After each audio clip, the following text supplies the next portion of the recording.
ओम शांति। आज 20 जुलाई 2023 है। प्यारे बाबा ने हम बच्चों को कहा कि हमें अपनी बुद्धि को एकाग्र कर बाबा की याद में रहना है और उसके लिए भिन्न भिन्न युक्तियाँ भी बाबा ने हमें बतलाई।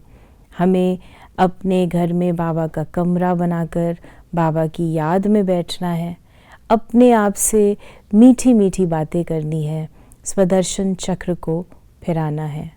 प्यारे बाबा ने आज हम बच्चों को वरदान दिया, स्वचिंतन और स्वदर्शन द्वारा हीरे समान अमूल्य जीवन का अनुभव करने वाले बेदाग भव।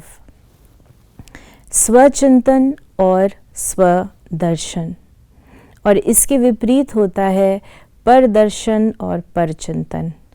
जितना हम प्रदर्शन करते हैं यानी दूसरों के बारे में हम सोचते हैं, देखते हैं, उतना उतना आत्मा की अवनति होती है। कहा भी जाता है स्वचिंतन उन्नति की सीढ़ी है और परचिंतन पतन की जड़ है, और यही आत्मा पर धूल डालता है।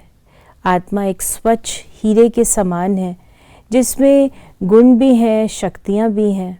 हमारा मूल स्वरूप बहुत चमकदार है, लेकिन जब हम अपने ओरिजिनलिटी को भूलकर दूसरों को देख लेते हैं, दूसरा क्या कर रहा है, दूसरे की गति क्या है, तो हम अपने पाठ को भूल जाते हैं, या फिर हम दूसरों के बारे में सोचने लगते हैं, तो भी हमारे अंदर हमारी चमक समाप्त होने लगती है।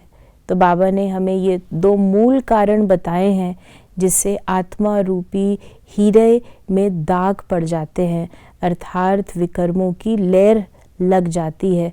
तो इन दो मूल कारणों पर हमें अटेंशन देना है जिससे हम बेदाग हीरा बन सकें, क्योंकि जो हीरा बेदाग होता है वही मूल्यवान होता है। अगर हीरा है लेकिन उसमें दाग हैं तो उसका मूल्य कम हो जाता है।